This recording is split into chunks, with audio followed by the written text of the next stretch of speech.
Welcome, dear listener, to this quiet corner of history. As you settle in beneath a soft blanket or pause for a moment of calm before bed, I invite you to travel with me to a time long ago, a time before bottles and corkscrews, before temperature-controlled cellars and stainless steel tanks, a time when wine was born of sun, stone, and sweat.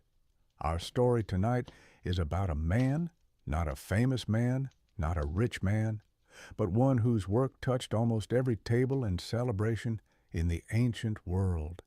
He was a winemaker, and his life, though ordinary in the eyes of history, offers us a glimpse into a world both distant and familiar. Let me know in the comments where you're listening from and what time of day it is. I always love seeing the reach of our sleepy little community. And if you enjoy these calm stories from the past, feel free to subscribe so you don't miss the next journey.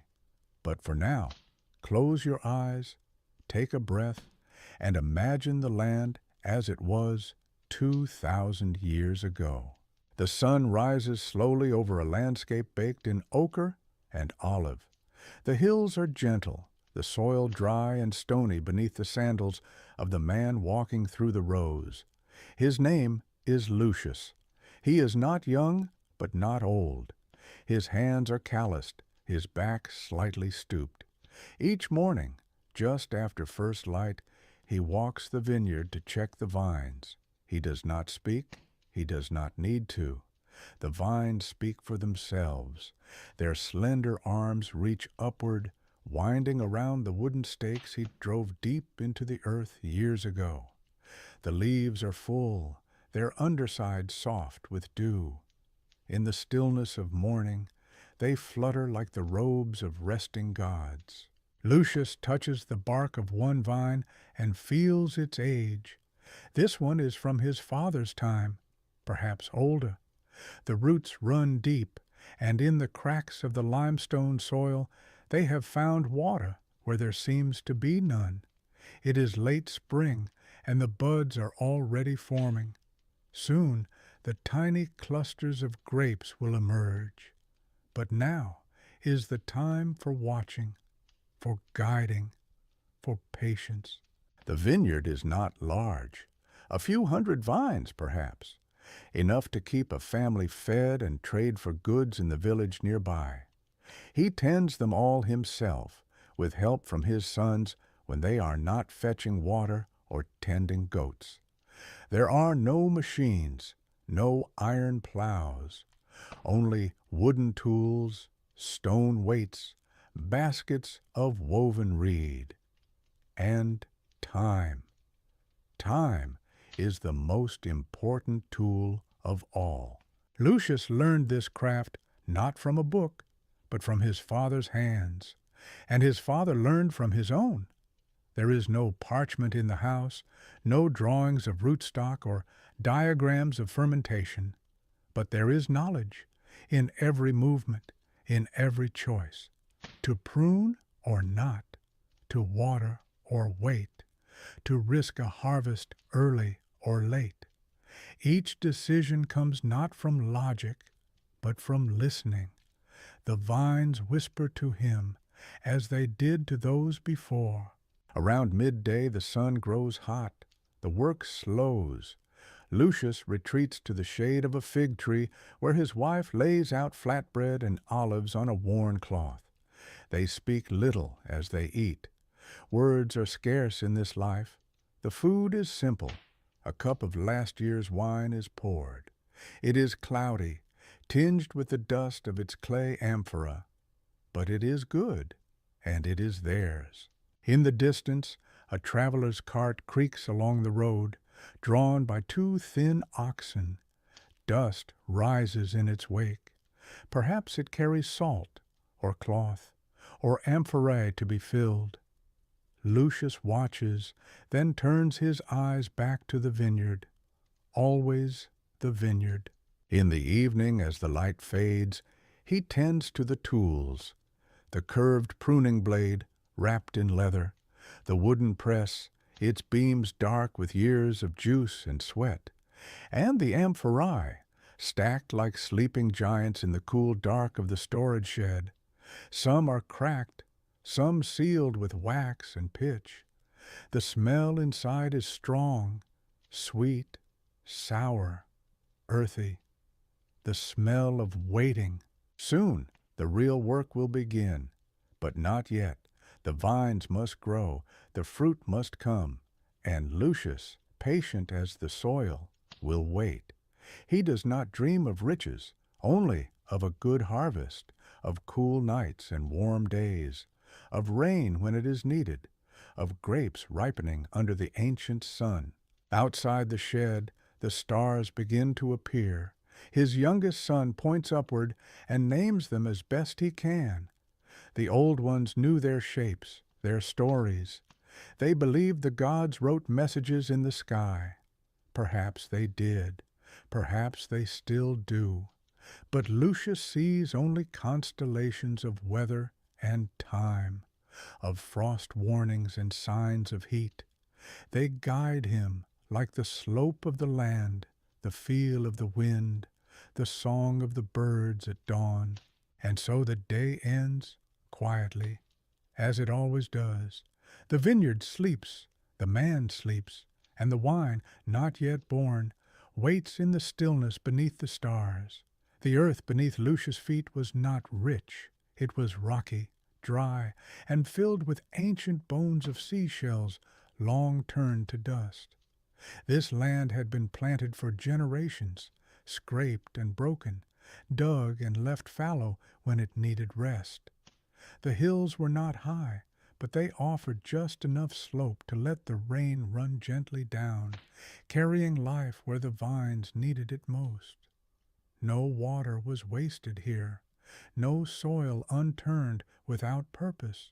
Each morning Lucius would kneel beside a different row of vines and press his fingers into the ground. He did not do this to test moisture or measure acidity. He did it because it was what his father had done and his grandfather before that.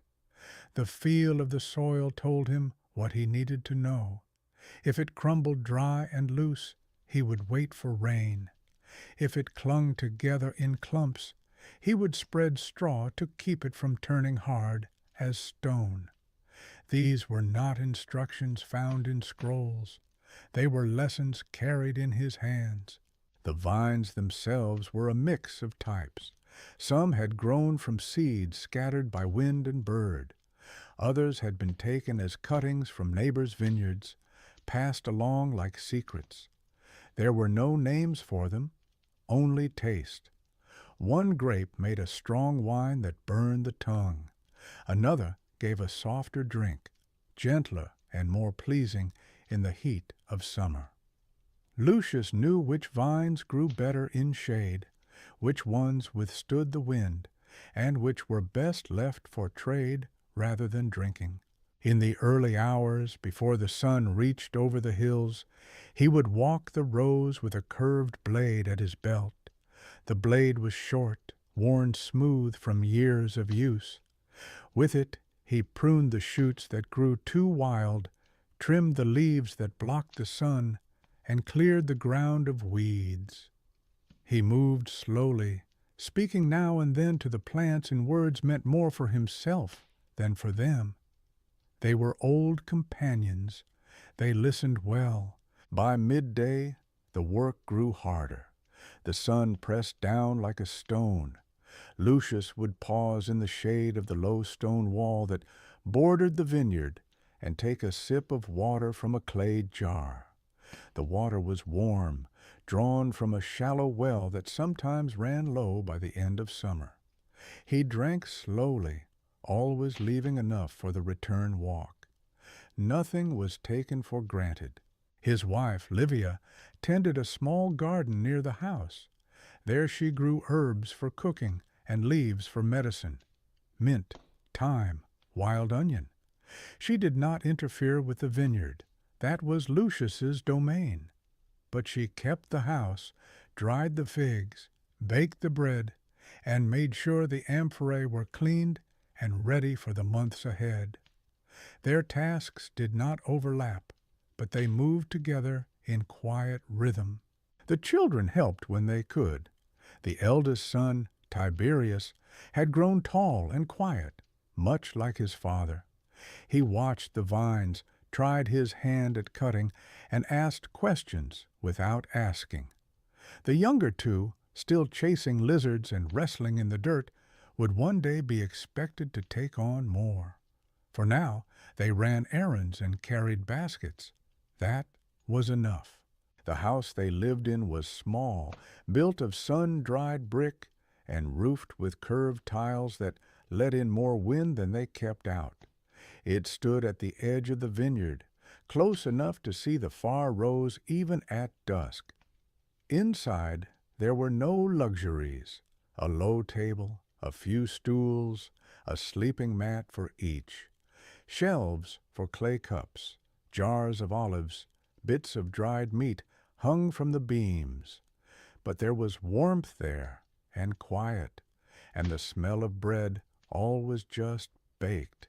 In the evenings, when the heat had faded and the air turned cool, Lucius would sit outside the house and watch the shadows grow long between the rows. The vines looked different in the twilight. They seemed older, wiser. He would sip from a small cup of last year's wine, cloudy and faintly sour, and think of the years behind and the years still to come. He did not consider himself poor, though others might.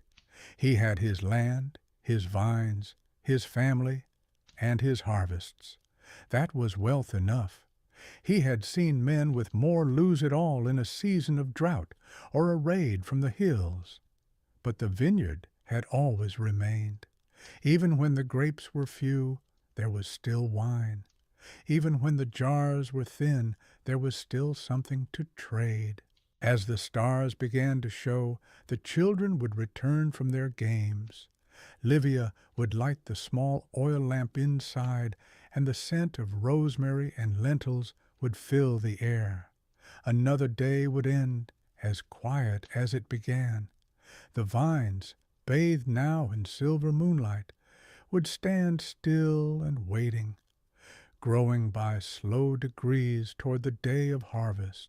And Lucius, sitting in the dirt with his back against the wall, would close his eyes and listen for the night sounds. Crickets, frogs, the wind slipping between the rows like a careful thief. These were the same sounds his father had heard, and his grandfather too. The vineyard never slept. It only paused. As the days grew longer and the hills warmed under the steady breath of summer, the vineyard entered its most delicate phase.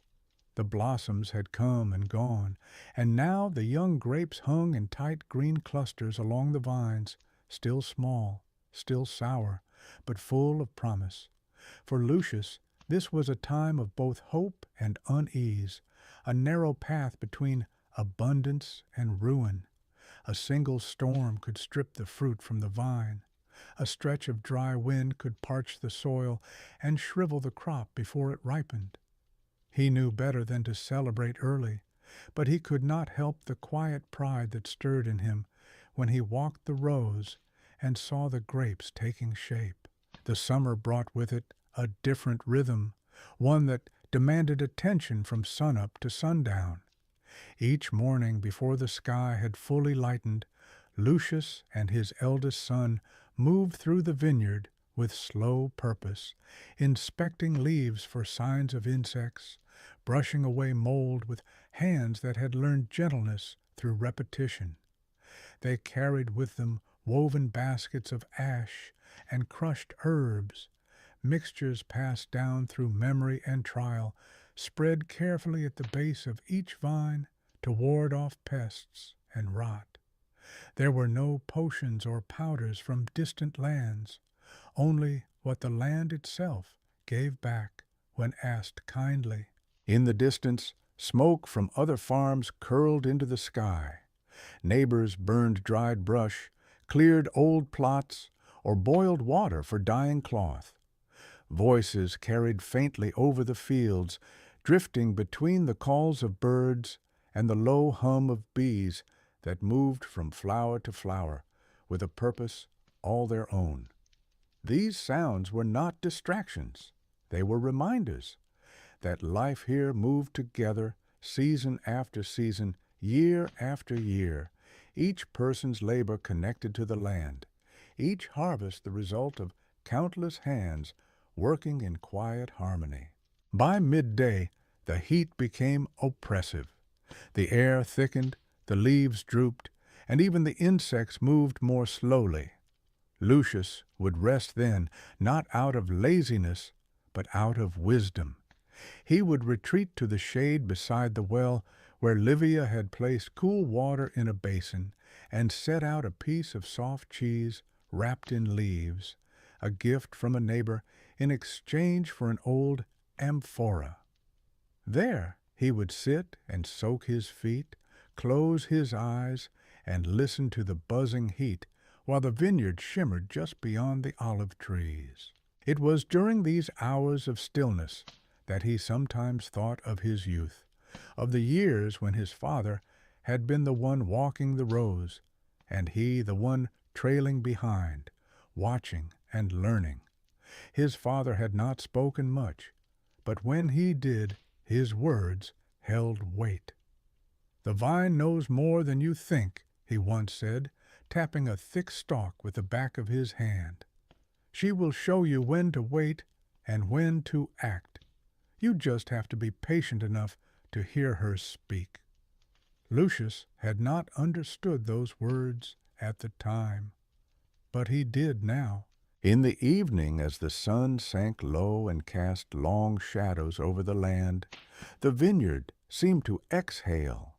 The colors deepened, the air cooled, and the work resumed. Lucius and his sons would move again through the rows, lifting fallen tendrils, tying shoots to their supports with strips of old cloth. The work was not fast, but it was steady, and it gave him a sense of peace no words could name. There was comfort in this repetition, in knowing that each task, no matter how small, brought the vines one step closer to their fullness. Livia would call them in as darkness approached, her voice soft but firm. Dinner would be a stew of lentils and onions, cooked over a low fire, served with a crust of bread and a few olives preserved in oil. The children, tired from their own small chores, would eat in silence at first, then speak in low voices about lizards they had chased or birds they had seen in the trees. Lucius would listen, nodding now and then, his mind half in the room and half still among the vines. The night would come slowly. Oil lamps lit only when the sky turned fully black.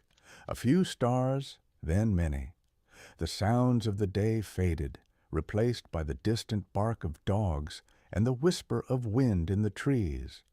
Lucius would step outside before bed, look once more at the vineyard, now cloaked in darkness, and whisper a quiet thanks to the soil, the vines, and whatever force kept the balance from tipping too far in either direction.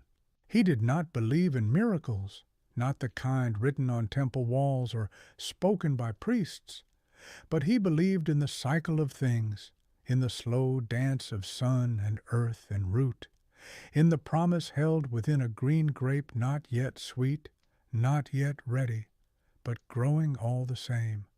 That was enough. As the summer waned and the grapes deepened from green to dusky purple, a different kind of preparation began. The vineyard, once quiet and patient, now bristled with anticipation.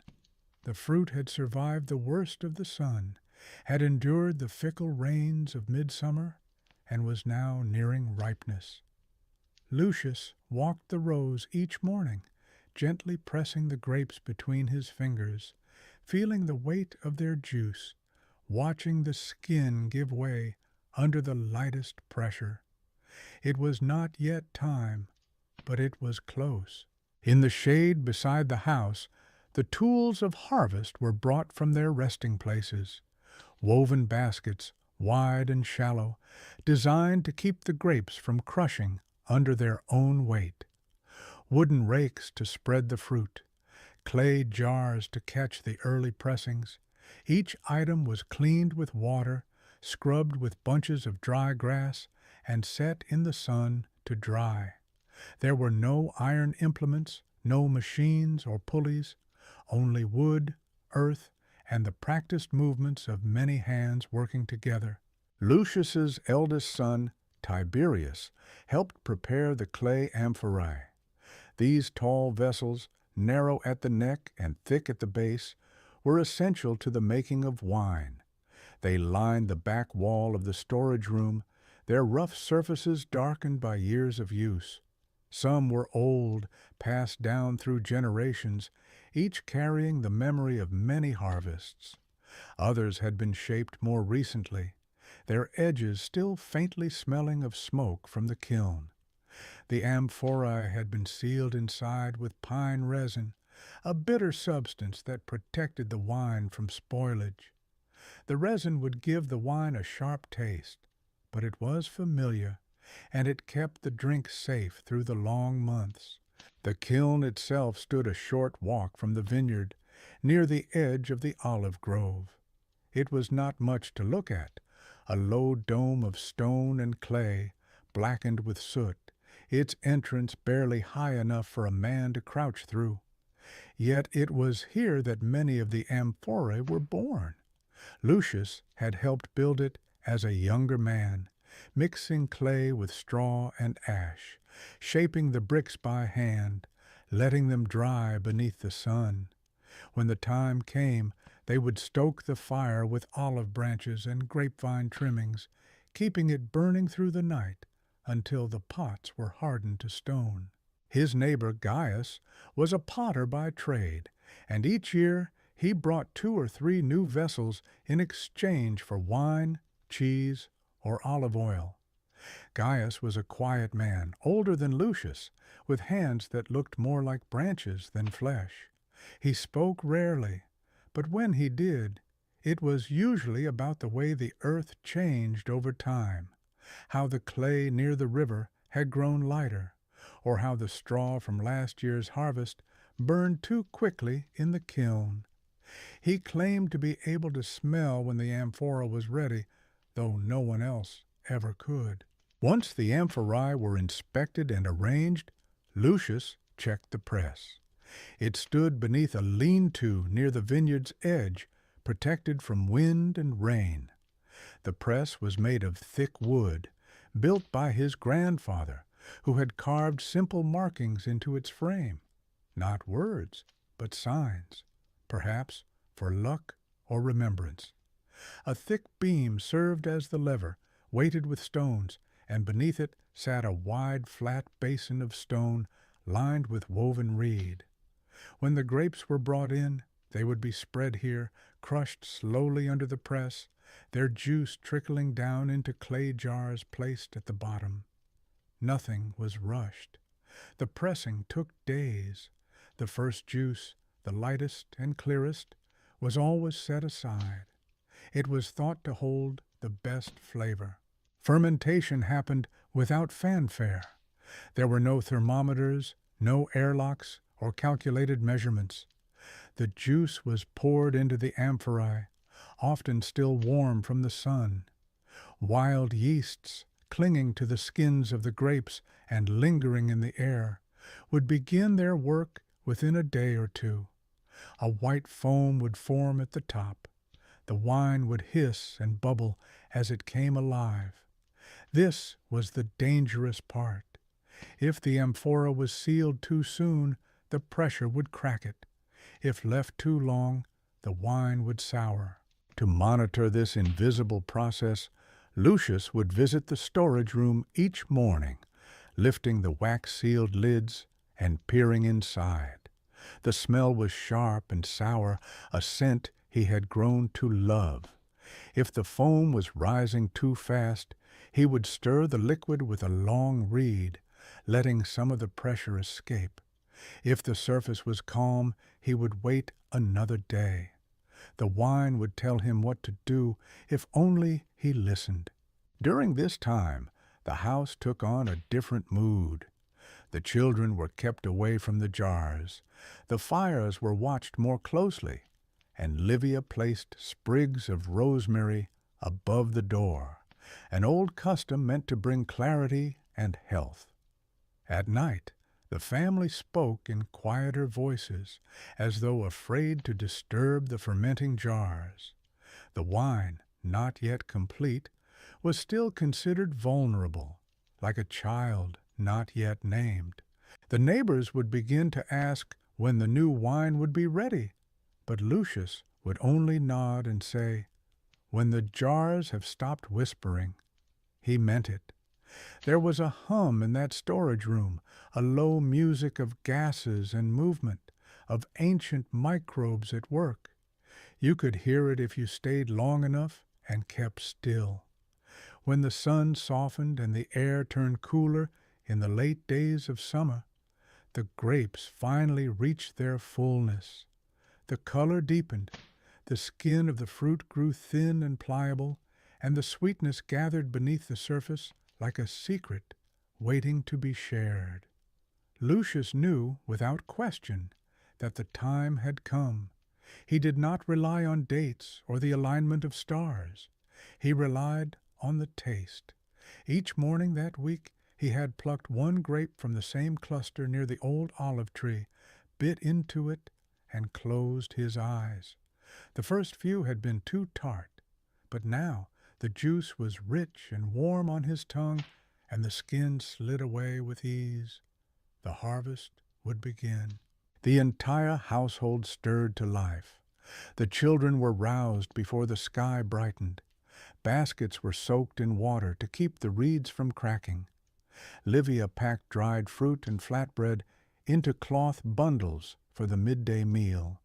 Even the neighbors arrived without invitation. That was the way of harvests. You helped, and in time, you were helped in return. There were no contracts, no spoken promises, only hands that reached for baskets and eyes that nodded once, without the need for words. Lucius led them into the vineyard at first light. The air was still cool, touched with the scent of crushed grass and distant smoke. The rows stretched long and quiet, the grapes heavy on the vines, shining faintly in the dim light. Each person moved with care. The fruit could not be damaged. It had to be lifted gently, cut cleanly from the stem, and placed in the basket without bruising. Too much pressure, and the skin would burst, the juice would run, and the flies would come. There was a rhythm to the work. Kneel, cut, lift, place, over and over, hour after hour. The sun climbed slowly, and the baskets filled one by one. Lucius checked each row, guiding the younger ones when their hands moved too quickly or their blades too rough. The smallest children were given simpler tasks, gathering stray leaves, shooing away birds, carrying water. They would learn in time. For now it was enough that they saw and listened. By midday, the shade beneath the olive trees became a refuge. The workers gathered in a rough circle, sitting on stones and overturned baskets, chewing bread and fruit in near silence. The work was not finished, and no one pretended it was. But rest was needed, not just for the body, but for the fruit. Heat would spoil the grapes if they were handled in the hottest hours. So they waited, quietly, until the light shifted and the air began to cool. In the afternoon, the rows grew shorter. One by one, the vines stood bare. The baskets, now full, were carried to the press by hand or slung between two shoulders with a wooden pole. The air around the press was sweet and sharp, heavy with the scent of crushed fruit and dust. Juice stained the ground. The flies returned. Livia waved them away with branches of bay leaves, her eyes scanning the baskets, checking for damage. Lucius worked the press himself. The first grapes were crushed underfoot, their skins broken in a slow, deliberate rhythm. Then the press was lowered, and the heavier beams did their work. Juice flowed from the pulp in thick red streams, caught in clay jars, and poured into the amphorae. The work was slow and sticky, the smell strong enough to cling to the skin for days. Children stood at a distance, watching, their eyes wide. It looked like magic, but it was not. It was labor and timing and patience. The skins and seeds were gathered in baskets and set aside. They would not be wasted. Some would be dried and used for dye or burned in the hearth. Others would be fed to animals or buried in the vineyard to feed the soil. Nothing here was discarded without thought. Even the residue from the press had its place. By the time darkness fell, the first amphorae were sealed. Not tightly, not yet. Just enough to keep insects away, to let the fermentation begin gently. The others would be filled the next day. Lucius stood in the press shed, wiping his hands on an old cloth, his arms streaked with juice, his feet stained purple.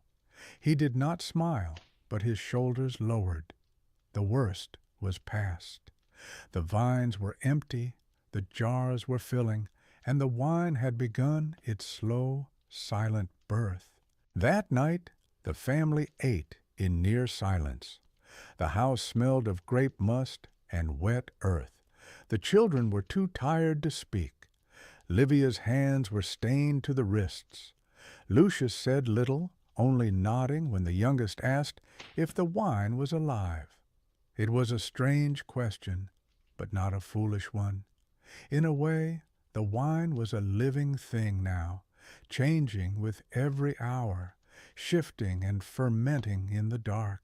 Later, when the moon was high, he stood outside the house again, staring into the black rows of vines, now bare and waiting. The leaves still clung to the stalks, but their purpose was finished. The vineyard had done its part.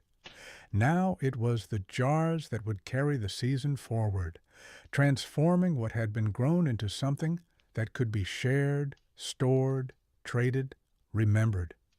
In the days that followed the harvest, the vineyard, once alive with voices and movement, settled into quiet once more.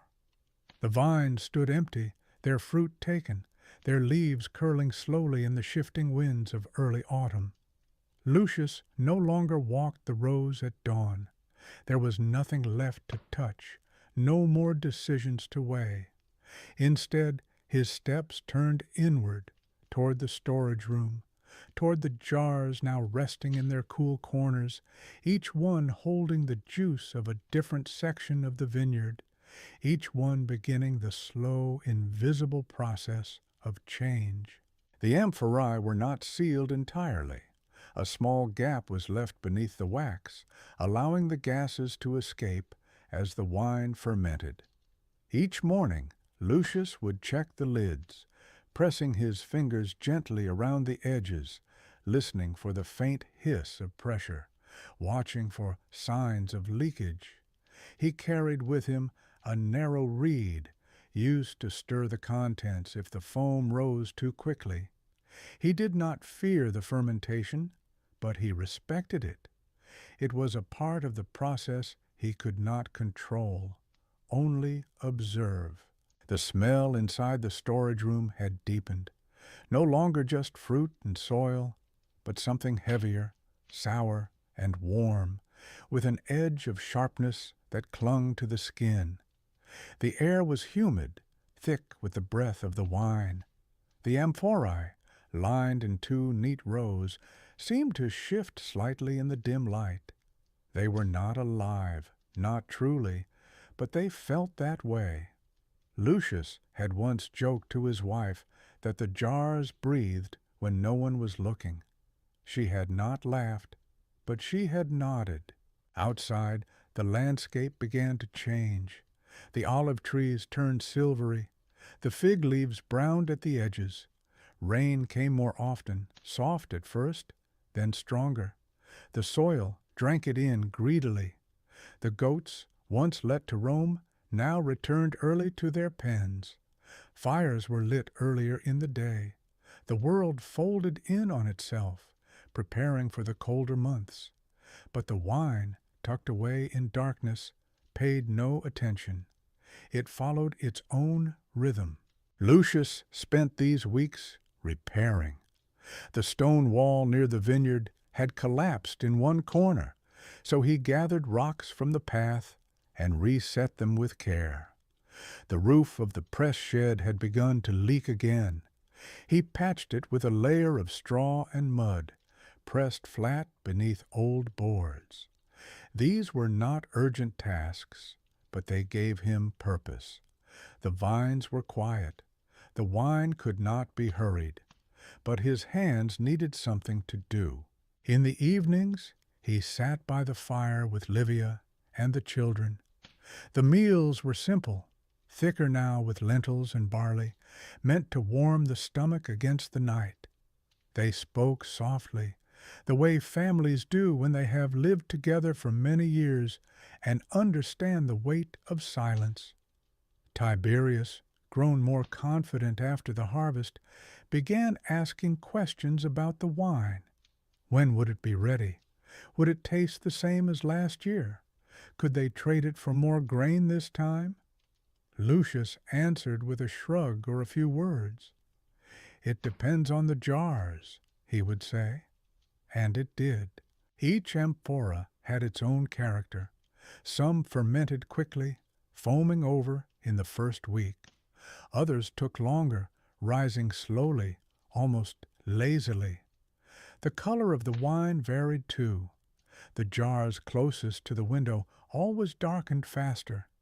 Perhaps it was the light, or the subtle shift in temperature. Lucius did not know. He did not need to know. He only needed to watch, to wait, to trust. Sometimes, when the others had gone to sleep, he would return to the storage room with a small lamp and sit on the step just inside. The flame cast long shadows across the walls, and the air felt heavier in the dark. He would place a hand on one of the jars, not for warmth, but for connection. There was something comforting in the cool, rough surface of the clay, in the faint vibration he imagined beneath his palm. It reminded him that the work was not done, that even in stillness there was movement. By the third week, the bubbling began to slow. The foam at the top of each jar thinned. The scent in the room shifted again, less sour now, more earthy, richer. Lucius removed the wax lids one by one and stirred gently with the reed, checking the thickness of the liquid, watching how it clung to the sides of the amphora. If it moved too quickly, it was still too raw. If it moved like oil, smooth and slow, it was nearly ready. Livia helped with this part, wiping the reeds, sealing the jars again, marking each with a small line of charcoal. She did not speak during these tasks. She had grown up near the coast, in a house where her father brewed fish sauce and her mother salted lemons. She knew the value of silence during fermentation. The wine listened, they believed. It remembered noise. Whether it was true or not, Lucius respected the quiet. Outside, the first cold wind arrived from the north, carrying the scent of pine and damp leaves. The vineyard, stripped of its fruit, stood bare and waiting. The ground was firm again beneath Lucius's feet, the air sharp in his lungs. He walked the rows still, out of habit, out of need. The vines were done for the year, but he was not. The fermentation had slowed, but Lucius knew better than to declare it finished. The wine did not follow a calendar. It moved according to its own hidden tempo, guided by the temperature of the earth, the memory of the grapes, and the silent work of the yeasts that lived in the air and on the hands of those who picked the fruit. He waited, not out of caution, but out of respect. To seal the jars too early would be to interrupt something still becoming. The storage room smelled different now. The sharp, almost vinegar scent of fermentation had given way to something softer, rounder, darker. It was the smell of buried things, of roots and thyme and cool clay. The amphorae stood silently, their sides darkened by moisture, their wax lids untouched for 3 days. This, Lucius believed, was a good sign. The wine was resting. It had done its loud work, and now it turned inward, settling and thickening, learning its shape. He began to plan for the transfer. Not all wine remained in its first jar. Some of it needed to be moved, gently and without air, into cleaner vessels to remove the lees, the soft layer of sediment that settled at the bottom during fermentation. This residue was not harmful, but it could change the flavor, make the wine cloudy, heavy, or bitter. Lucius had only a few clean jars left, ones not used during the pressing, stored upside down behind the press shed beneath a piece of canvas. He checked them carefully, one by one, for cracks or old smells. A bad jar could spoil everything. Tiberius watched closely as Lucius prepared for the racking. The boy asked few questions, but his eyes followed each movement. He had seen the harvest, the pressing, the first bubbling in the jars. But this was different. This part was quiet, careful. Lucius explained with his hands. The transfer had to be slow. The jar must be tilted without stirring the lees. The spout placed just above the line of sediment. The flow controlled by the pressure of breath and angle of arm. There was no room for clumsiness. They worked in pairs. Livia held the target jar steady while Lucius poured. Tiberius wiped the rims, sealed the lids with fresh wax, and made new charcoal marks beside the old ones. The wine had changed in color. No longer the bright red of crushed grapes, it had deepened into something closer to garnet, thick and dark, and faintly warm to the touch. When Lucius let a few drops fall onto a clay plate, they did not run. They pooled slowly, like syrup, with a faint shimmer at the edges. He tasted none of it. The first taste would come later, when the wine had been left to rest once more, after the racking, after the final seal, after the cold of winter had passed, and spring had returned to soften the ground. Only then would he open one jar, draw a little into a cup, and sip. The first taste was sacred. It told him not only what the wine had become, but what the year had been. Sweetness meant the sun had stayed long. Acidity meant the rains had come too late. Bitterness meant the soil had grown tired. For now the jars would sleep again. He lined them up in the corner, raising them slightly from the dirt floor with smooth stones, covering the tops with woven mats to protect against sudden temperature. The wax seals were checked once more, pressed down firmly with thumbs, and warmed slightly by the fire to close any hairline cracks. Then the door was closed, and the room left to darken. With the wine resting, the pace of life changed again. The vineyard no longer required daily attention. The soil was firm, the stalks still green in places, but fading. The leaves began to fall, not in a rush, but one by one, like coins dropped by an unseen hand. Lucius gathered them sometimes, not for a reason, but for the feel of them, dry, veined, curling at the edges.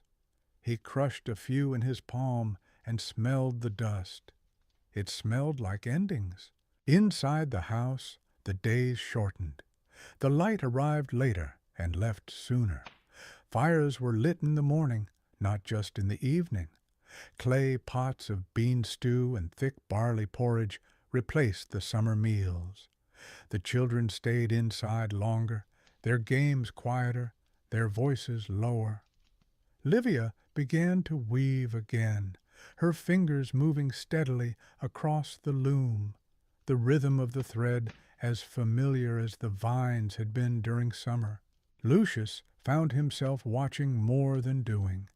He sat often near the fire, mending small tools, sharpening the press blade, sanding the handles of baskets until the splinters vanished.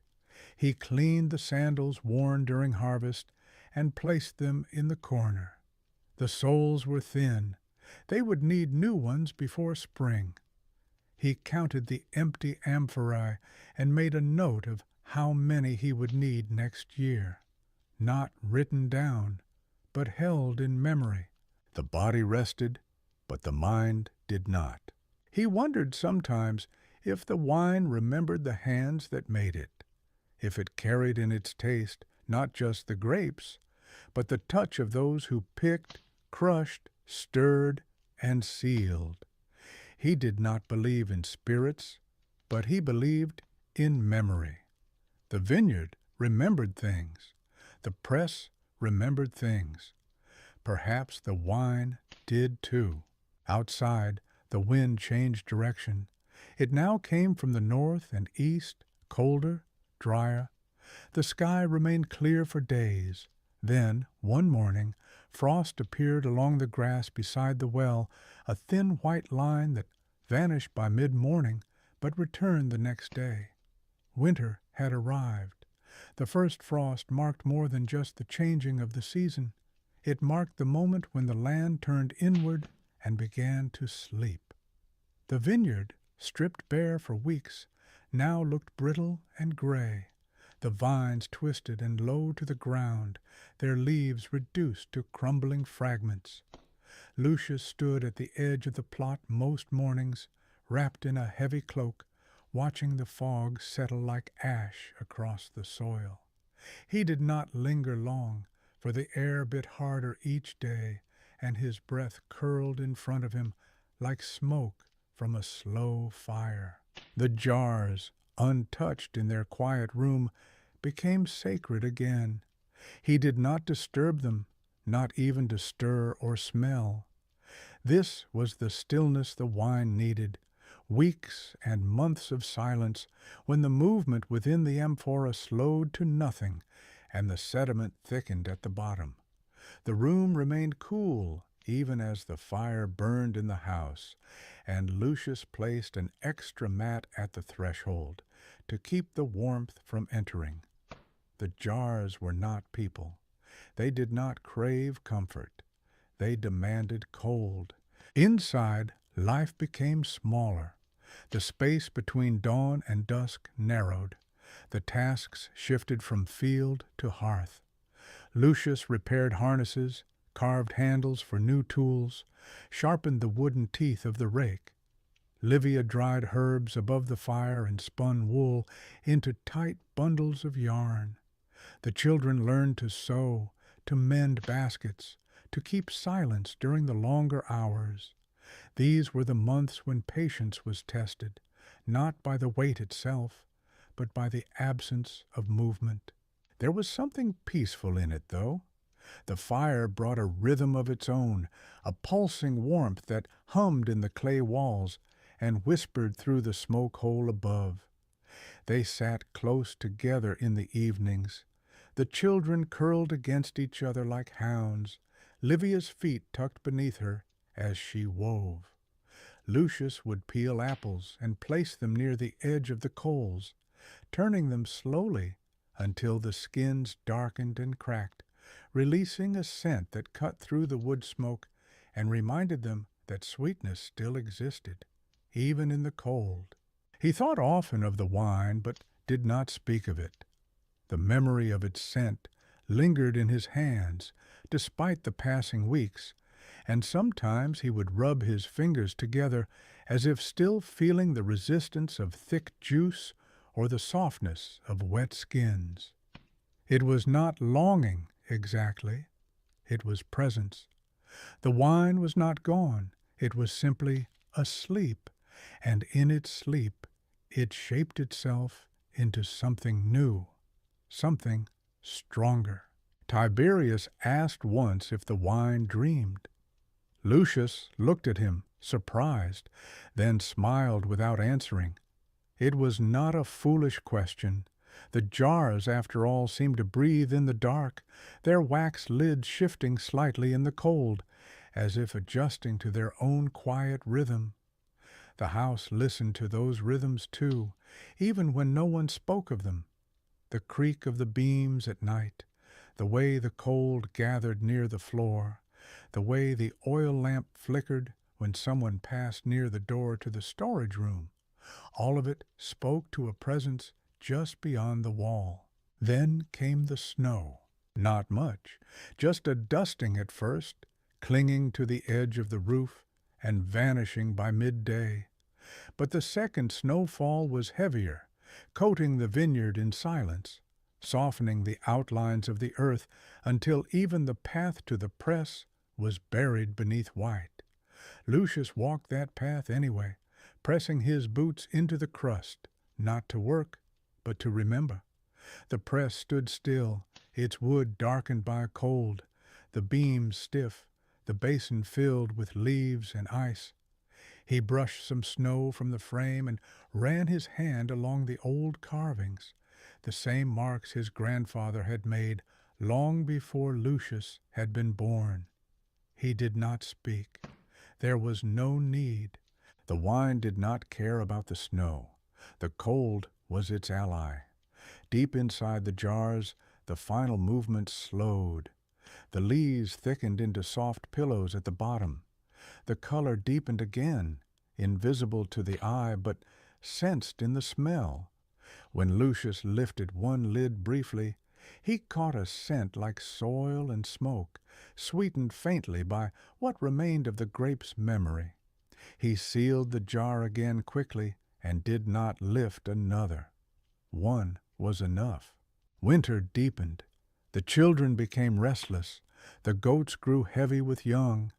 Livia began to grind more barley, mixing it with herbs and dried cheese to make cakes that could be kept for weeks. Lucius spent hours scraping clean the wooden tubs used in the pressing, then covering them with cloth and ash to keep them dry until spring. The wind howled at night, sometimes so sharply that the corners of the house seemed to breathe. But the fire held. It always held, and through it all, the wine slept. It was not forgotten. It was never forgotten. It was present in every breath of cool air, in every glance toward the door behind which the jars rested, in every pause during the long hours by the fire. The wine did not call out, but it filled the quiet. Lucius imagined sometimes that it waited for him just as he waited for it. A kind of still conversation stretched between them, not in words or even thoughts, but in the shape of time itself. The day the snow melted was not a grand moment. It came slowly, as it always did, with warmer light in the morning and less ice in the bucket near the well. The sound of water dripping from the roof returned, quiet but persistent, echoing through the courtyard like a forgotten voice. Lucius noticed first the edges of green along the stones, then the softened ground near the vineyard. The rows, long abandoned, began to emerge from beneath the white, like bones revealing themselves from shallow earth. He walked through them again, carefully, as if approaching something sacred. The vines were brittle, but not dead. He bent close to one of the stalks, running his fingers along the bark, pressing gently to feel what still lived beneath. The cold had not killed them. They had endured just as they always had. In a few weeks, new buds would push through, small at first, then stronger. But that was still ahead. For now it was enough to know they had survived. Inside the house, the mood changed with the air. The children lingered longer outside. Livia opened the shutters more often. The fire burned slower now, with fewer logs and no rush to keep it going. Meals grew simpler again. Fewer stews, more bread, more dried fruit. The sound of the loom gave way to the scraping of wood and the tapping of nails. Lucius began repairing the handles of the grape knives, oiling the tools with a cloth soaked in pressed walnut. The wine would soon call him back. But before the wine could be tested, the press had to be blessed. It was not a ritual spoken aloud or passed down in words. It was something older, quieter. Lucius did not go to the temple in the village for this. He did not ask the priest for oils or prayers. Instead, he gathered dry vines from last year's cutting and set them in a pile beside the press. He waited for a clear day, then lit them just before dusk. The fire burned slowly at first, the smoke curling into the evening air, carrying with it the scent of old growth and ash. He stood near, not praying, not speaking, only watching. The smoke would travel across the vineyard, and the land would recognize it. Tiberius asked what the fire meant, but Lucius only said, "The press remembers." It was a strange answer, but the boy accepted it. Perhaps he understood more than he knew. Perhaps he simply liked the way the flames moved. Either way, he stood beside his father without further questions, the two of them silent as the sun dropped and the sky darkened. When the fire died, they scattered the ash with the back of a rake and went inside. The next morning, Lucius opened the door to the storage room and entered without hesitation. The air inside was dense, as it had been for months, but it no longer carried the raw edge of fermentation. It was cooler now, more balanced. The amphorae stood exactly as they had, unmoved, untouched. He chose one of the first sealed after the pressing, and carefully scraped away the wax. The lid came free with a soft crack. The scent that rose was dark and full, not of grapes, not any more, but of something deeper, like earth warmed by sun or grain left in a jar of clay. He waited a moment, then dipped a cup. The wine was darker than he remembered, almost black in the low light.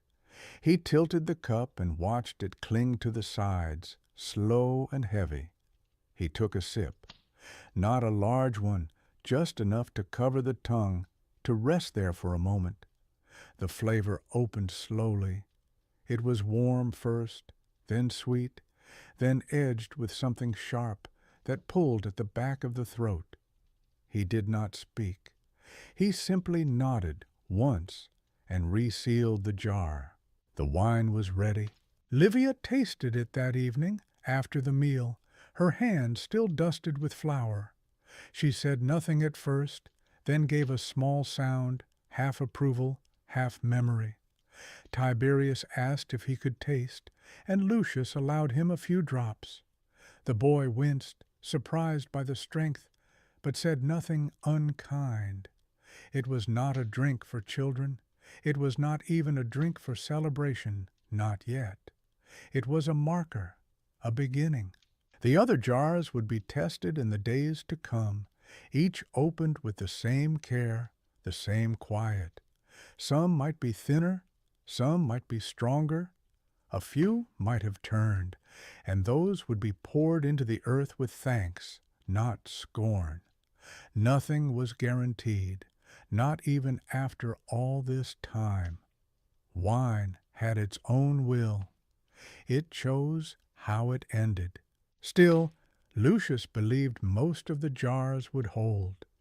The grapes had been good, the pressing had been clean, the room had remained cool, and now, with spring beginning to press gently against the window panes and the soil turning soft again, the wine stood ready for its next life, not as a promise, but as a presence.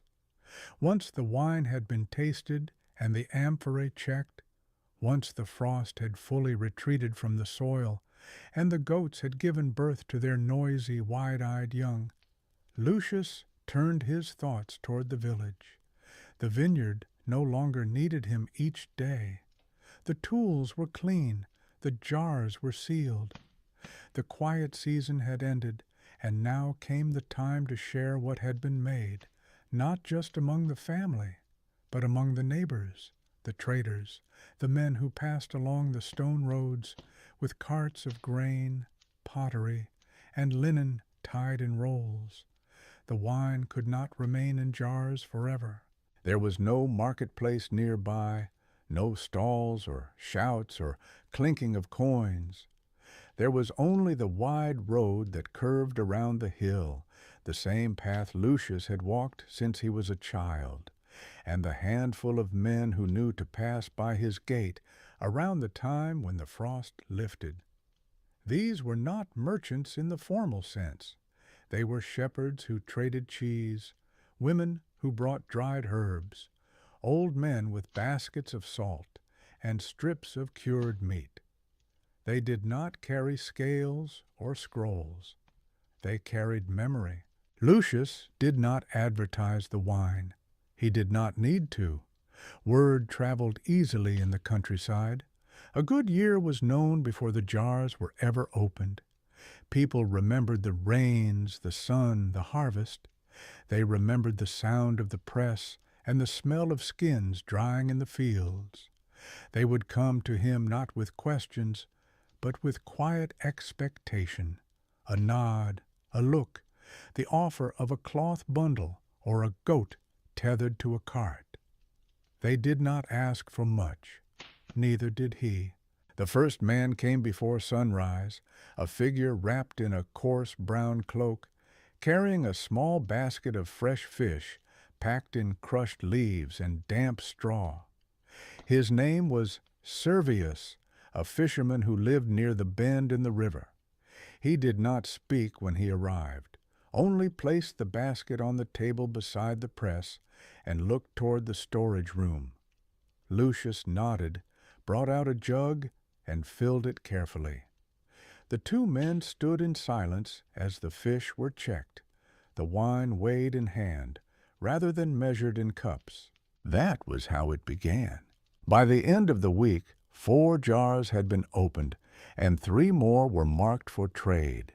A woman brought 3 lengths of wool, dyed in saffron. A boy offered a carved spindle made by his grandfather. A traveling potter passed through, asking for only a small amphora in exchange for a set of plates and a promise to return next year. Each exchange was quiet, careful. The wine did not leave the farm without purpose. It was not sold. It was honored. Tiberius watched closely during each visit. Lucius let him carry the jugs, check the rims for cracks, press down the wax after the lid was sealed. The boy had begun to understand the value of patience, and that made Lucius proud. He had also begun to ask better questions, not about when the next harvest would come, but why some wine was kept and some was traded, why one jar was chosen over another, how much to offer, when to refuse. Lucius did not answer directly. He explained with gestures, with pauses, with half-sentences. The lessons were not meant to be complete. They were meant to be remembered slowly, as wine was remembered on the tongue. Tiberius would learn in time. There was no rush. Inside the house, the wine was spoken of with more ease. Livia had begun using small drops in her cooking again, adding depth to stews and warmth to sauces. The children laughed more during meals. The cold no longer pressed against the windows. Lucius repaired the table with a new board and rearranged the corner near the hearth so the amphorae meant for the family could be kept within reach. They would not be opened quickly, but they were there. Spring arrived fully, not with a single burst of green, but with slow, sure signs. The vines awoke again. Tiny buds pushed from the stalks, and the ground softened beneath bare feet. The press was oiled and covered, the buckets washed and dried in the sun. The baskets were hung in rows along the wall. Nothing was needed yet, but everything was ready. Lucius stood beside the well one evening, holding a clay cup filled with the wine from the first jar. The sun was low, the air thick with the scent of wet grass and smoke from distant fields. He sipped slowly, letting the flavor rest against his teeth, watching the last light move across the vineyard. This was not celebration, it was reflection. The vines had slept, the wine had aged, the land had waited, and now, once again, it began. The vines did not rush. They never had. They rose in silence, pushing their small pale green tips into the warming air, stretching toward the sun with no urgency, no noise. Lucius watched them each morning, walking the same path he had walked every spring, pausing beside the thickest roots, checking for softness in the ground, for the curl of the first leaf. There was no need to touch. The eyes were enough. The vine would reveal what it was ready to show. He marked the strongest stalks with strips of cloth. These would be trimmed last. The weaker ones would be pruned early, their energy redirected, their branches thinned to make room for more capable growth. The pruning shears hung from his belt now, polished and silent. Tiberius carried a smaller blade, newly sharpened, and asked again which cuts should be made first. Lucius said little. The vine always answered if you knew how to watch.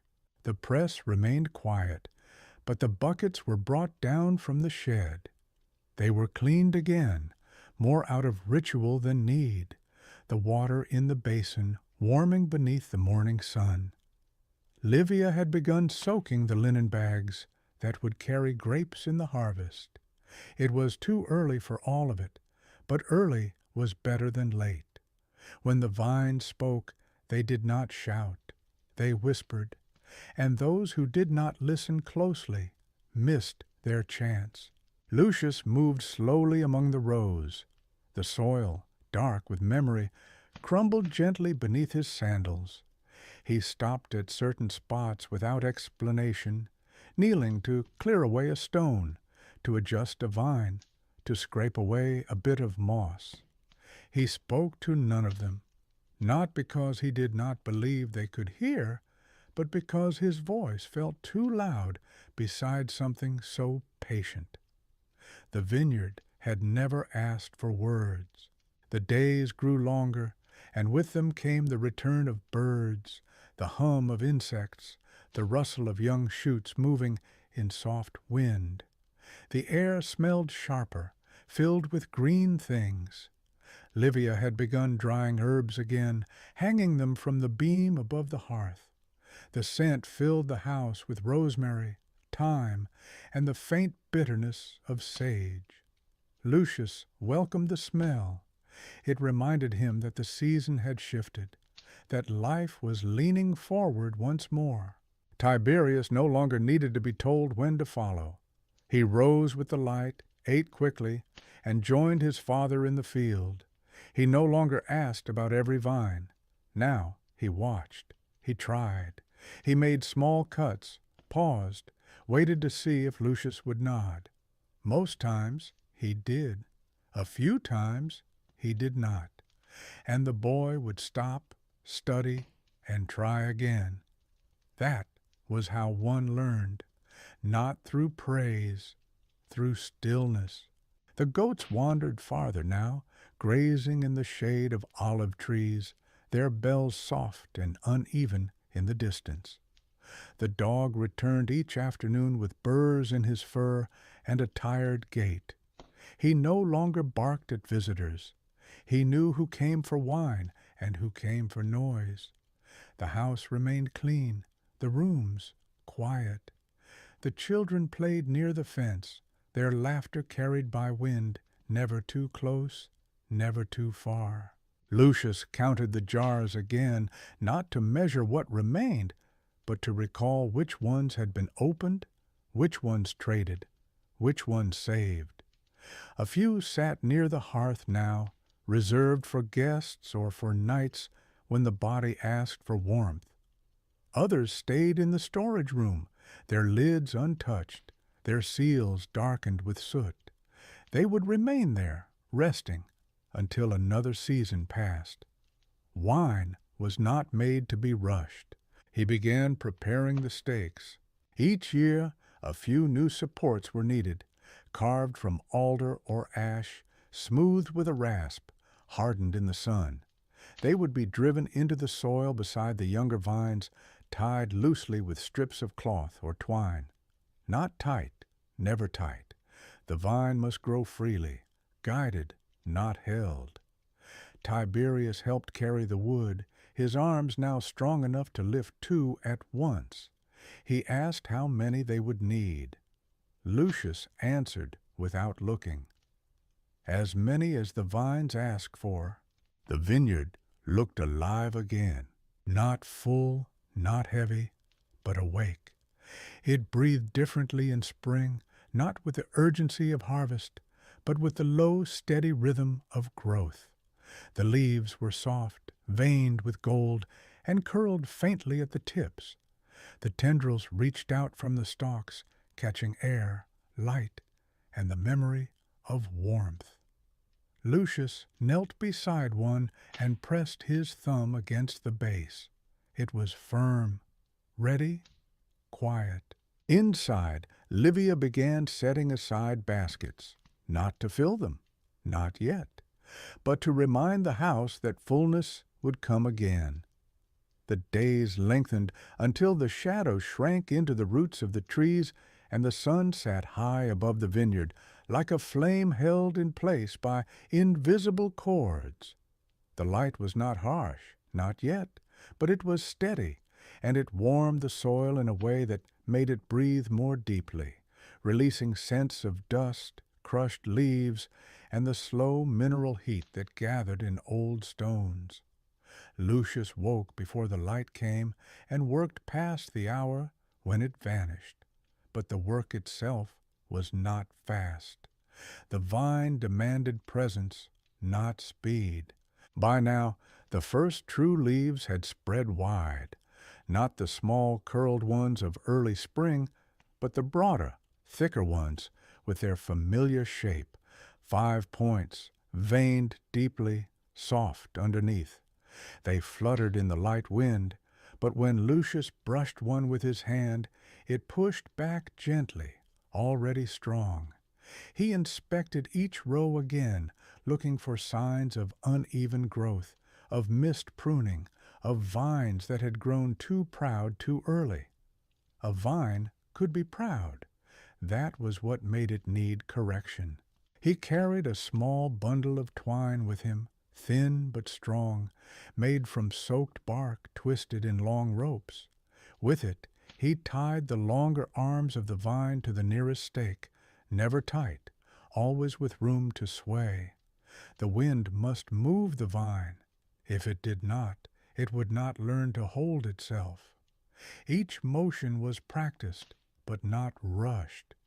Tiberius followed behind, untangling the extra coils, placing the cuttings into a wicker basket to be burned later.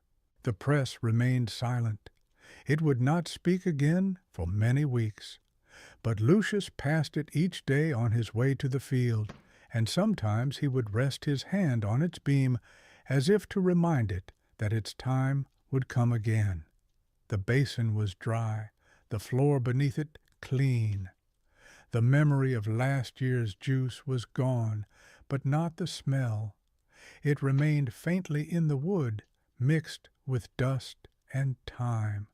He did not clean it again. There was no need. The house felt different now. The fire was lit only in the early hours, not for warmth, but to boil water or heat bread. The shutters remained open. Bees drifted lazily through the light, and the children slept more deeply at night. The days were quiet, but not empty. There was always something to mend, to sort, to carry. Livia had begun drying rose petals with salt, placing them in small clay jars sealed with wax. She said they would bring brightness to the cold months. Lucius believed her. He began marking the clusters. Not the grapes, they were not yet formed, but the first signs, the tight knots beneath the leaves where fruit would come. Each one was a whisper of what might be. He touched them gently, counting under his breath, nodding when he reached certain numbers. He did not share the totals. They were for him alone, a record he carried in his bones more than in his memory. He had done this for so long now that the land spoke to him without needing words. Tiberius asked fewer questions now, but better ones. He asked why the vines curled clockwise around the stakes and not the other way. He asked how Lucius knew when a leaf was too large. He asked why some soil was dark and some pale, though they stood only steps apart. Lucius did not always answer. Some questions were meant to be held. Others would be answered by the vine itself in time. It was better that way. By midday, the heat settled low to the ground. Lucius would call the boy back, and they would drink water from the shaded jar near the goat pen, wiping their faces with strips of damp linen. The dog lay under the olive tree, its ears flicking at flies, its eyes half closed. Insects buzzed in lazy spirals above the field. There was no hurry in any of it. The vines had chosen their pace, and Lucius followed. That evening he opened one of the amphorae marked for summer. Not the strongest, not the one kept for midwinter feasts or guests, but a jar meant for warmth, for the dust of July, for the kind of meal where bread was enough and salt made the hands sweat. The lid cracked gently, and the scent rose like breath held too long. He poured slowly, watching the liquid settle in the clay cup. Darker now than it had been in spring, almost red-brown. They drank in silence. Livia nodded. Tiberius said nothing but drank twice. The wine was not meant to impress. It was meant to fill a space that summer had opened.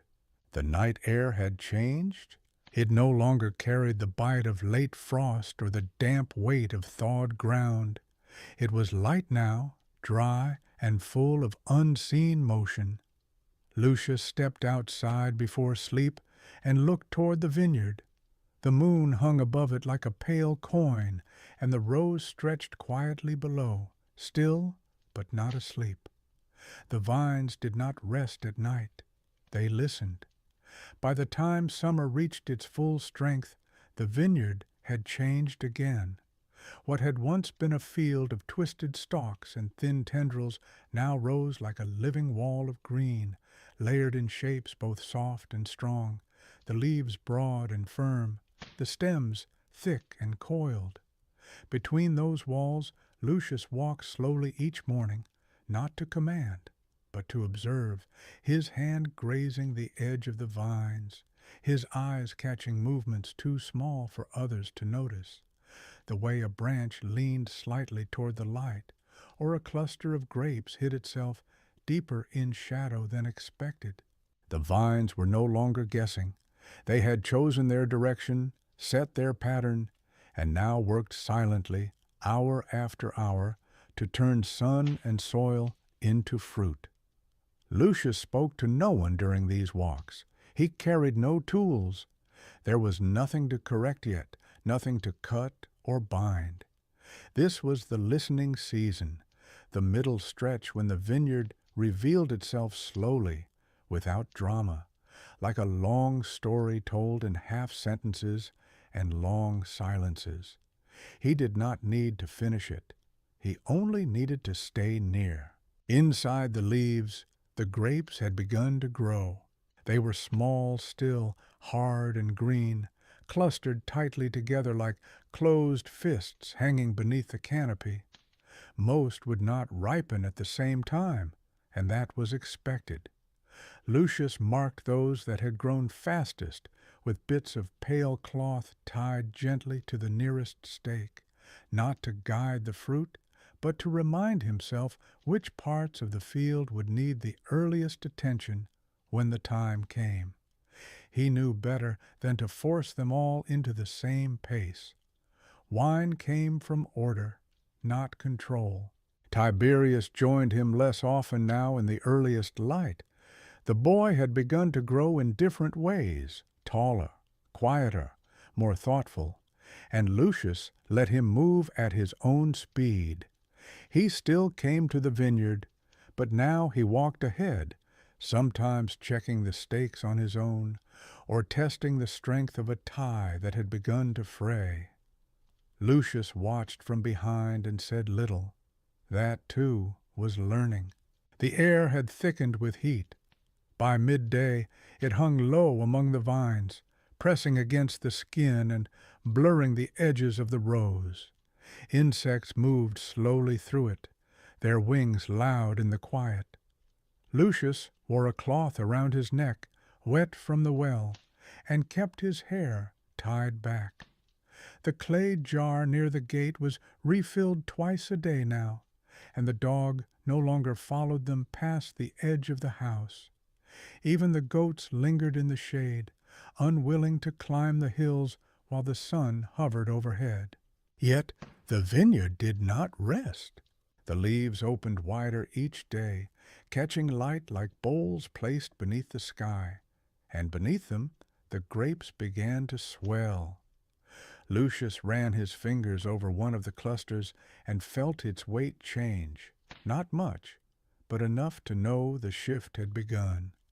Sugar would follow, though it could not be seen. That came later, in the taste, in the smell, in the strange way the skin changed color without asking permission.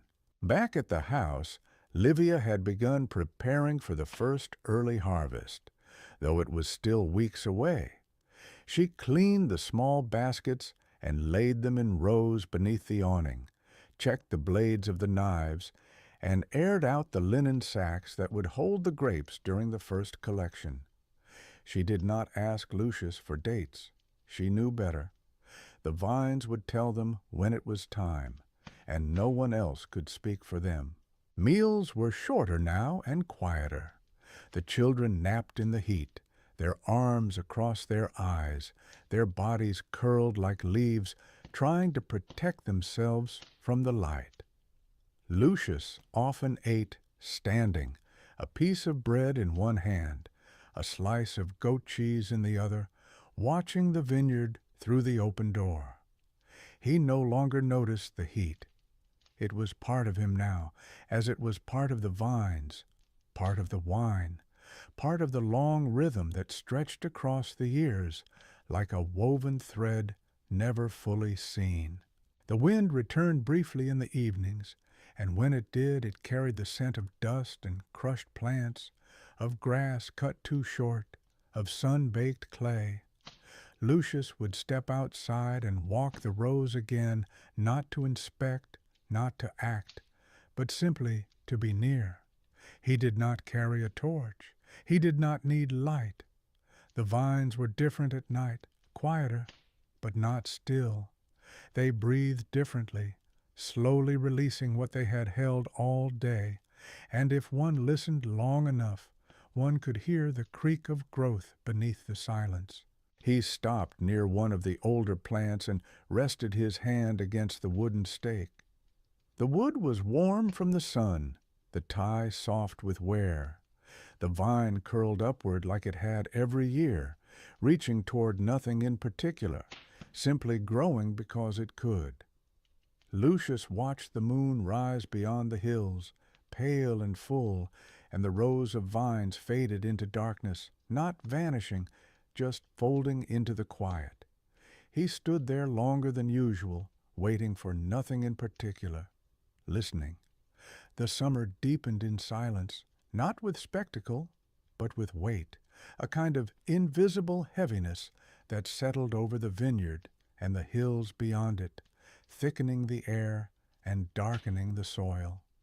Each day began with the same light, gold and low, stretched across the vine rows like a blanket placed gently across a sleeping body. Lucius rose with it, not from habit alone, but because the morning was the only time when movement felt clean, when the air had not yet been warmed by the breath of the earth. He walked alone again, not because he needed solitude, but because the vines no longer required instruction. They were beyond correction now. Their direction had been chosen, their energy set. What remained was observation and the slow patience of trust. The grapes, now visible and heavy, hung from their stems in long curved forms, green softening into purple, some still hard, others beginning to loosen beneath the skin. He touched only a few, checking their resistance, watching how easily they gave to his fingers. That was the language of ripeness. The wind changed that week. It came not from the sea, but from the hills, dry and fast, carrying with it scents that had not been present for months, the bitter sharpness of wild thyme crushed beneath hooves, the peppery note of dried leaves, and something else, less clear, like the distant memory of clay being broken. Lucius tasted the wind as it passed, not with his mouth, but with his breath, and he knew what it meant. The hills were drying. The harvest would not wait long. Tiberius followed at a distance now, his steps softer, his hands less fidgeting. He had stopped asking whether the grapes were ready. Instead, he watched the way Lucius moved through the rows, the way he paused at certain plants without touching them, the way he held a grape in his palm and tilted it toward the light. The boy had begun to understand that not all knowledge was shared aloud. Some was felt. The baskets were repaired one last time. Livia had checked each handle, replaced the ones that had cracked in storage, lined them with new strips of linen soaked in water and ash. The knives were placed near the door, sharpened again, wrapped in cloth. The sacks for carrying grapes were tied with cord and dusted with flour to keep them dry. Lucius did not ask for these things. He did not need to. The house, like the vineyard, moved in rhythm. It had done this before. Each evening the light lingered longer in the vineyard. The sun moved lower, not weaker, but broader, casting the vines in gold and bronze. The grapes glowed beneath their leaves. Lucius stood among them, holding a cluster in his hand, watching how the light passed through the skin. He did not taste it, not yet. He only looked, weighing what he saw against what he remembered. The memory of last year's harvest was not a fixed image. It was a texture, a tone, a shape formed from scent and pressure. The press, though still untouched, seemed to wait. It stood under its roof, the beam dark with age, the floor swept clean, the basin lined with straw to keep out dust. No one approached it yet. It was not time, but its presence grew heavier, like a thought returning again and again, louder each day. Tiberius asked when they would clean it. Lucius said, "When the grapes say so." It was not an answer, not really, but it was the only one that mattered. That night, Lucius opened one of the older jars, a half-filled amphora sealed during the last harvest, but left aside. The wine inside was darker than he remembered, richer, the scent thick with years. He poured a small amount into a cup and held it close, not to drink, but to breathe. The aroma told him things the vineyard could not. It reminded him that every grape held more than juice, that time itself rested in the skin, that what came from the earth did not remain only of the earth. He drank slowly, one sip, then another, allowing the warmth to settle in his chest. He did not speak. Livia sat beside him, her hands wrapped in wool, though the night was not cold. She did not drink, but she knew what he was thinking. The harvest was close. The stillness would not last. In the morning, before the light had broken fully across the land, Lucius walked the vineyard once more, this time with a different weight in his step. He moved faster, not rushed, but certain. He checked the clusters again, more of them now tinged with color, their skin softer, their scent stronger. He pulled a single grape from one, placed it on his tongue, and waited. The taste was not sweetness alone. It was the sun, the soil, the water, the wind, all held together in a thin skin that burst too easily. It was not perfect, but it was close. The first grape fell not with ceremony, but with silence, its stem clipped by a small curved knife held in the fingers of a boy who had waited all summer to make the cut. Tiberius looked up once toward his father, not asking, only confirming, and Lucius gave the smallest of nods, the kind that passed between men who no longer needed words to mark time. The grape fell into a shallow basket, alone at first, but not for long. The harvest had begun, not with shouts or chants, but with the slow rhythm of hands moving through green. The air was different that morning, softer, filled with the scent of broken stems and ripening skins, the kind of smell that pulled bees from distant places and made birds pause in the trees above. The sun was low, still golden, still cool, and the rows of vines cast long shadows across the field, as if the land itself was trying to remember how it had looked before the fruit had come. Lucius moved with care, not faster, but closer to the vines, his fingers brushing the leaves aside to find the clusters hidden deeper, shaded, untouched by wind. They did not harvest everything at once. That would have been foolish. The vineyard was too old, too stubborn, too wise for such simplicity. Each section held its own rhythm, its own pace of ripening. Some grapes were ready now, their skins loose, their stems dry, their weight a little heavier than the day before. Others would wait. Lucius had walked the field for weeks, noting which plants would speak first, which rows would offer their fruit without resistance. Now he listened. The baskets filled slowly. Livia stood near the edge of the field, her sleeves rolled high, her arms steady as she sorted through the gathered grapes, removing leaves, checking for mold, separating the bruised from the clean. She did not speak, only motioned when something was not right, and the children, gathered beside her, learned the signs. They did not protest. The harvest was not a game. It was a memory carried in the hands. The press was cleaned at last.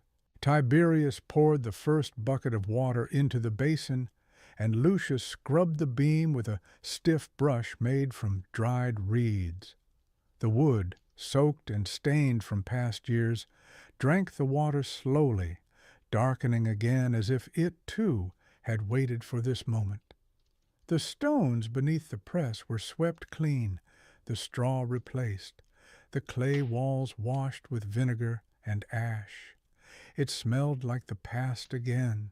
By midday, the heat had returned. The baskets, once light, were now heavy, and the cloth bags used to carry the fruit sagged with purple weight. Lucius wiped his hands against his tunic, leaving stains that would not come out, and lifted the first sack onto the pressing table. The fruit inside shifted softly, like breath held in clay. He paused. Then, with a motion both practiced and reverent, he reached for the press handle. They did not press everything at once. The first grapes were tested, not for flavor, but for readiness. Lucius pressed slowly, letting the juice rise in thin lines between the skins, watching its color, its movement, its resistance. When the basin filled just enough to cover the bottom, he stopped. The scent rose immediately, sharp and deep, like old wood soaked in sun and earth. Tiberius leaned close but did not speak. He did not need to. His face said everything. The dog barked once in the distance. Livia called for water. The children laughed for the first time all morning. And Lucius, standing with his hands sticky from grape juice, his back aching, his eyes lined with sleep, smiled without thinking. It had begun again. Not the work, that had never truly stopped, but the transformation, the moment when what had been soil and leaf and sun became something else entirely, something that could not be reversed. He pressed again. The weight of the beam creaked slowly, pushing the pulp into the stone basin. Juice pooled beneath the press, dark and slow, thick with skin and seed and scent. Lucius guided it with a clay scoop, pouring it into a wide jar held steady by Tiberius. The sound of it was different now, not the hollow splash of water, but the full-bodied rhythm of something that remembered being solid. The jar filled halfway before he paused. There was more to come, but not yet. Outside, the light had shifted again. The shadows had shortened, the sky pale with heat. The vineyard stood behind them, half-harvested, still heavy, still waiting. Lucius wiped his brow with the back of his wrist and looked once more toward the next row, the next cluster, the next answer, waiting quietly among the leaves. The press no longer looked silent. Though it had said nothing, it now spoke through motion, through the creak of wood and the slow yield of grape to pressure, through the damp scent of pulp warming in the midday light. Lucius had worked beside this same press for most of his life, and yet each year the sound returned with a new shape, a new tone, as if the fruit, despite its sameness, held slightly different truths each season. He did not chase perfection. He chased memory. Tiberius had learned to turn the beam without being told. His hands, smaller than Lucius's but strong, wrapped around the worn handle, and he pushed with steady pressure, feeling the rhythm through the soles of his feet. The grapes responded with resistance first, then submission, releasing their liquid in thick purple threads. The stone basin beneath caught everything, and Lucius, crouching low, skimmed the foam from the surface with a curved spoon carved from olive wood, not for cleanliness, but for respect. The juice that came first was always the brightest. It carried the sharpness of skin and the memory of sun, the scent of open fields and the salt of sweat. It was not wine yet, only the beginning of wine, but already it filled the air with promise. Lucius poured the first few jars carefully, funneling the liquid through linen to catch seeds and broken stems. The jars were wide and low, placed in a shaded room beneath the house, away from light, away from talk. Wine did not grow well under voices. Livia counted each jar as it arrived. She marked them with wax and charcoal, naming them by date, not number. The name of a wine was always a time, never a name. There were no vintages, no labels, only memory. The harvest of the dry summer, the jar from the day the goat gave birth, the wine made during the storm. These were the titles that mattered. Time was more honest than numbers. Back in the vineyard, the second section was ready. The grapes there were darker, softer, some already split by heat, their juice drying into the skin. These needed faster hands. Lucius moved down the rows with fewer pauses, cutting clusters with precision, his movements exact, neither rushed nor slow. Tiberius followed with the baskets, heavier now, and Livia stood at the edge again, sorting, her eyes sharp, her hands stained red. The children stayed away. They had learned when play must end. The press did not rest. Its surface was now sticky, the scent of crushed fruit rising with the heat. Lucius scraped the boards clean between each pressing, not because he feared contamination, but because each batch deserved its own place, its own space to become what it would. The basin darkened with each cycle, the liquid inside deepening from rose to red to something almost black. The color told him how much sun the grapes had taken. The scent told him how much water they had lost. He tasted it with the edge of a spoon. It was not sweet, not yet, but it held the beginning of sweetness, the shadow of it, like the first note of a song remembered from childhood. It was enough. He nodded once and passed the spoon to Tiberius, who tasted it, said nothing, and nodded too. The moment passed between them without words. That was how wine was made, not from grapes alone, but from silence passed down. The storage room filled slowly. Each jar found its place on the cool stone floor, lined in rows, marked with soft chalk lines that would fade with time. Livia closed each one with a clay lid, sealing it with beeswax, the same wax used for the children's candles, the same wax that had sealed their winter oil. Nothing was wasted. The wine would sit for weeks now, and in the silence it would shift. Fermentation would begin not with movement, but with stillness. Outside, the vineyard waited. More sections remained. Lucius knew them by heart, knew which ones ripened slow, which ones too fast, which ones hid their best grapes beneath leaves that curled inward. He would not touch them yet. The sun still had more to give. The soil had not finished speaking, but soon the knives would return, the baskets would be carried again, and the juice would flow beneath the beam once more.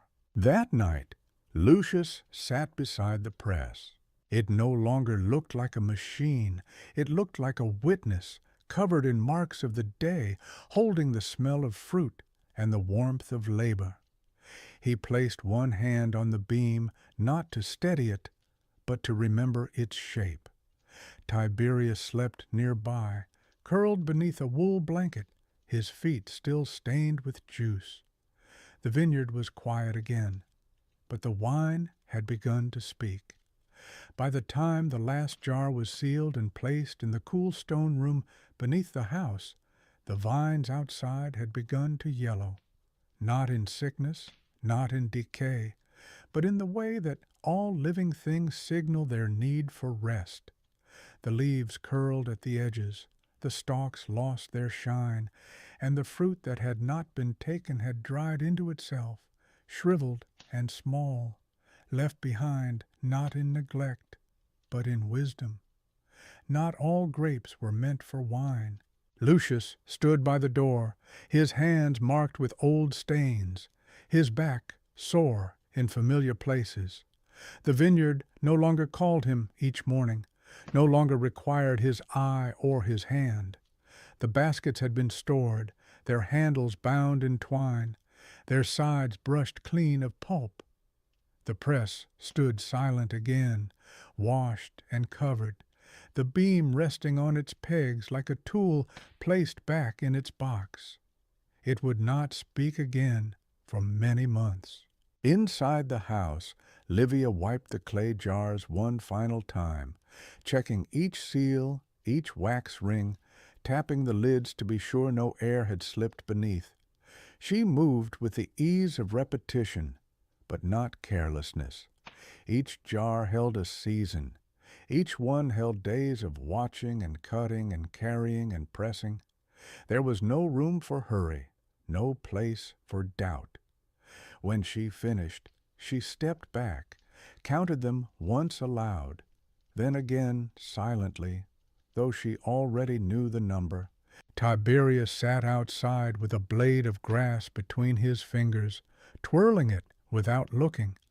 His arms were stronger now, his steps more even, his voice quieter than it had been at the beginning of summer.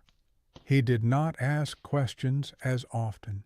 He no longer reached for tools before watching. He had learned something no one had taught him directly, something that could not be written or repeated, only lived. The wine would begin to change in silence. There would be no signal, no flash of movement or sound. The juice inside each jar would turn slowly, fed by nothing but time and stillness, by the memory of sun and soil, of hands that had moved it from place to place. Fermentation did not require fire or light. It only required patience.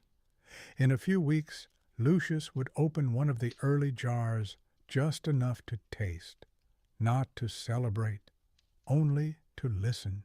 The dog slept near the wall now, not chasing birds, not lifting its head at every sound. The goats had moved farther into the hills, finding drier grasses, quieter stones. The children played with sticks near the fence, their feet leaving patterns in the dust. Smoke rose from the hearth each evening, not heavy, not thick, just enough to remind the room that warmth still lived inside it. The days shortened, the air thinned. One evening, as the sun sank behind the far ridge, Lucius stood among the vines again, though there was no need. He walked the rows slowly, touching a branch here, a dry tendril there, nodding to no one. The vines gave nothing now. They only rested, but even in rest they taught. They showed how to pause, how to let the body lean into quiet, how to wait without asking. Back at the house, Livia placed a small jar near the table, not to drink yet, but to remember where it came from. The wax was still fresh. The mark on the lid had not faded. It would remain there until the right time came. Lucius looked at it once, then turned away. There would be time for it. There was always time for wine. The vineyard, the house, the press, all of it returned to stillness, not as an end, but as a season passed. Another would come, another sun would rise, and with it another walk among green rows. But for now there was quiet. There was the smell of dust and clay and firewood. There was the weight of work completed, not with noise or glory, but with care. Lucius sat at the doorway and watched the moon lift itself above the hills. He did not speak. He did not need to. The wine would,